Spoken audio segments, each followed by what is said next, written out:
Alright, I need a haircut, but besides me needing a haircut, Penn State boys, trap boys, they were on their 21 Jump Street. They were they were trapping.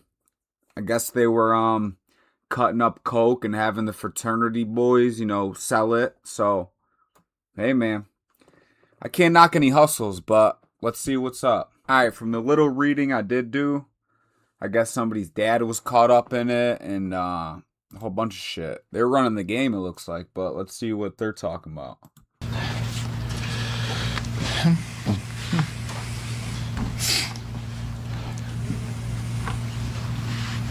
Okay. Almost.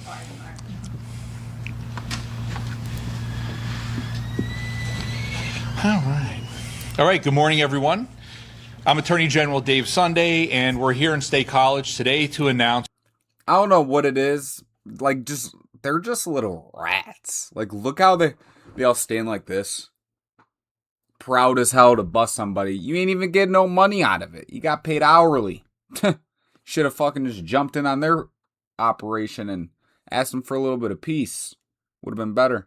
Charges against more than a dozen individuals in connection with a drug trafficking operation revolving around a pair of fraternities for Penn State University students. All but one of the charged defendants were Penn State University students at or around the time of this alleged criminal conduct. These charges were the result of a long-term investigation between the Office of Attorney General, Bureau of Narcotics Investigation, State College Police Department, and a pair of statewide investigating grand juries impaneled by my office. What we learned during this investigation was that between 2023 and 2024, large amounts of cocaine, kilos, were brought from Philadelphia and New York to State College, where they were cut and packaged for sale primarily to Penn State students. The two main dealers, the top of the chain, if you will, were senior members of the Delta, Upsilon, and Sigma Chi fraternities. Agostino Abatiello was at the very top of the chain. Sigma Chi. Let's go, baby. Thomas Robinson was a rung below that on the ladder. And this poster here shows Operation Drugs Unlimited, and it shows the hierarchy of the organization. The evidence presented to the grand jury led to a recent presentment and recommendation of charges against 14 defendants. The evidence showed that cocaine was primarily packaged at the fraternity houses and that packaging was done by fraternity brothers and oftentimes pledges. In fact, we found... So you want to be a part of Sigma Chi? This guy wants to be a part of Sigma Chi. I'll tell you what. You could deal them 5 bags right there. If you get them gone, you could be a part of the squad, man. I mean, that's probably why fraternities are always so like, they're fucking, yeah, Sigma Chi. They be fucked up off the coke. I mean, I could have told you that. That was obvious coke was getting ran through fucking colleges. It always does. They mix that with alcohol, playing beer pong. Yeah, Sigma Chi. A pattern of events that showed cutting and bagging cocaine was, for some pledges, an indoctrination into the Delta Upsilon and Sigma Chi fraternities. Before I get into further details on the investigation and conduct, let me tell you about the charges. And I want to emphasize that all of these individuals are presumed innocent unless and until proven guilty. Agostino Abatiello, Thomas Robinson, and 2 others, Mohammed Harabi and Lars Ziepfat, are charged with felony corrupt organizations because this was a coordinated and organized cocaine trafficking operation with regular trips to those source cities and large amounts of cocaine being brought back to these fraternities. They are also charged with conspiracy, dealing in proceeds of unlawful activity, and related offenses. A 5th person, Robert Zanola, is charged with felony conspiracy and criminal use of communication facility and related misdemeanors. These are the 5 primary dealers.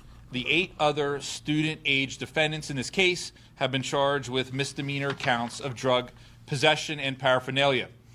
The only non-student charge is Thomas Robinson's father, Paul Robinson, who we allege took steps to conceal evidence, including a... See, that's the thing about the law, which is like, you're getting conspiracies. Like, you didn't really catch them with nothing, is what I'm hearing. Like, they didn't actually catch them in the act. So somebody must have got caught with, like, a mini 8-ball or something. And like, all right, man, it was Thomas from Sigma Chi, dude.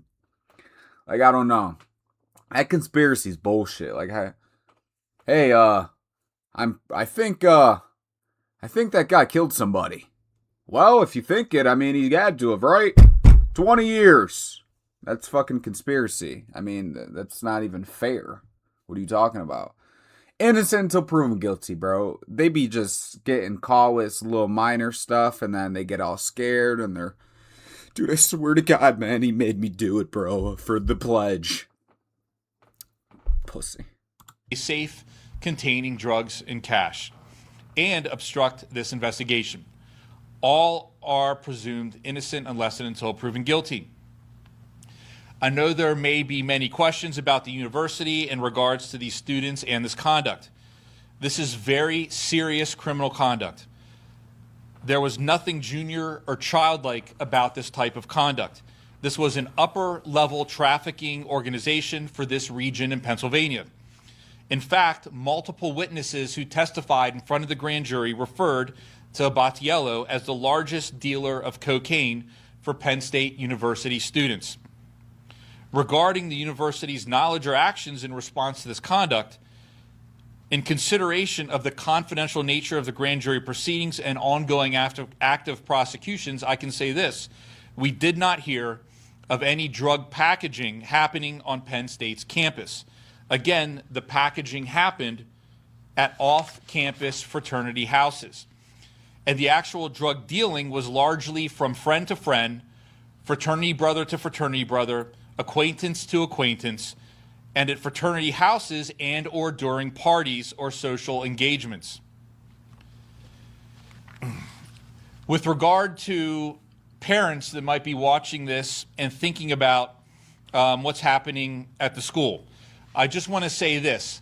There is no city, county, community that exists that doesn't have to deal with issues such as drug use, drug dealing, addiction, and things of that nature. This is something that occurs all throughout our country and all throughout the world. And that being said, we take it very, very seriously, which is why we conducted this investigation, which is why we filed the charges we filed.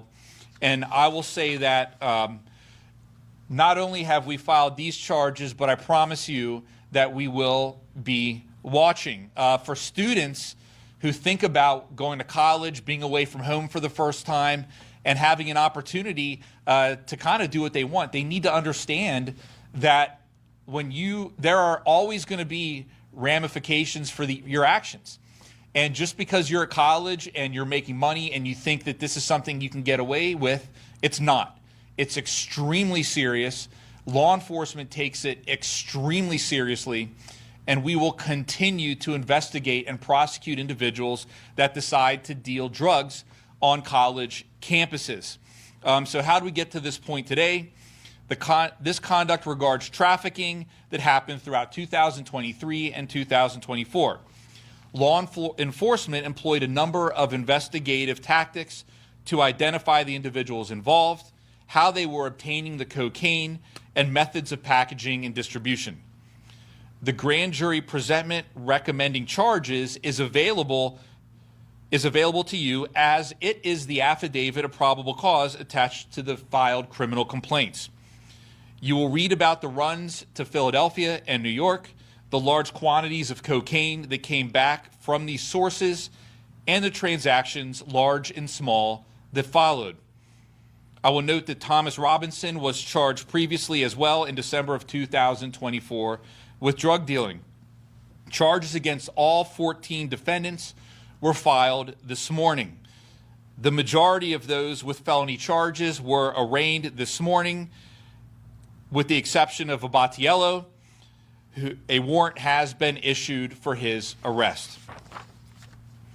I want to conclude by thanking the members of my office, the Office of Attorney General, the agents and the attorneys, and the State College Police Department for their diligent work, their investigation, and the time that they committed to this investigation that we're here to talk about today. I want to thank the grand jurors for their diligence while hearing from the many witnesses who provided testimony and evaluating that testimony before ultimately recommending the charges that we have filed today. They probably all sniffed coke before. Look at him. Like, he definitely was sniffing back in the day. That's why he's smirking like that. Look at the boys on the board, though. The young trappers. Yeah, I don't know. I mean, listen. They're not putting a gun to nobody's face telling them to sniff coke. They're, yo, you got the bag, bro? Yeah, here you go, bro. Take it. They're just mad. People get mad. The law gets mad because they don't tax your dollars and they can't get a piece of the pie. If they can't get a piece of the pie, bro, that's that. They're sick and they're mad about it and then they arrest you. Listen, drug dealing is only bad when the violence comes. Let the fraternities fucking, yeah, Sigma Chi. They're lit, dude. They're having fun. Penn State, right? Fuck it. Woo. At this time, I will note that this is an ongoing investigation. There are certain secrecy aspects that are still in place. And obviously, with that being said, there are certain things we cannot discuss at this time. But to the best of our ability, we will answer the questions that we can. So if anyone has any questions, we will take those questions now. Do you know if any of them are still Penn State students or? As of now, His eyes already looked bulged out of his head. He was fucking sniffing the product. none of them are still, the 14 individuals that we filed charges against, none of which are still Penn State students. With the charges dating back to 2023 or the investigation, some might ask why weren't these folks arrested earlier if they were doing this amount of drugs? So the incidents occurred during the course of 2023, 2024, and that's when obviously we then were brought in. Investigations of this nature take time. They're very detailed, and what we wanted to do was make sure that we took the time to arrest all of these individuals so that we could do our best to root out this criminal organization to stop it from being able to continue to deal cocaine in the future. You said pledges were sometimes made to package cocaine as part of initiation. Are there going to be any hazing-like charges filed or anything of that nature? Well, so this goes back to what I mentioned earlier about this is an ongoing investigation. We're here today to discuss the 14 defendants and specifically the drug charges that were filed against them. All right, hearing no further questions, thank you for being here this morning. And again, I want to thank the hard work of the law enforcement agents that worked on this case. I want to thank the prosecutors that worked on this case. I want to thank the analysts and everyone else that collectively put in their time to make sure that we could do everything we can to get these drugs off the streets. Thank you. I mean, yeah, or here, let's see, there's more.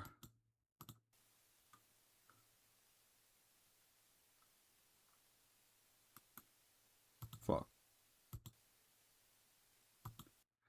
Thomas Robinson. So these were the two head honchos right here. 12 others. Look at the Sigma Chi house. They were bagging up that shit. Yeah, bro, I mean, sounds like they don't really got a lot. I mean, they just got people telling, probably. They should have never, I mean, you're having these pledges. These kids are all rich kids, bro. They see that, they get them handcuffs put on them, they'll tell their mom. You don't deal with them. But hey, I mean, they had a decent run, I guess. They were obviously killing it. Shout out to them, honestly. Yeah, don't sniff coke. I'm not advocating for anybody to sniff coke, but I mean, they weren't killing nobody. Yeah. Let's see what they get charged with in the future, but so far conspiracy, so just, yeah, Sigma Chi. Sub up.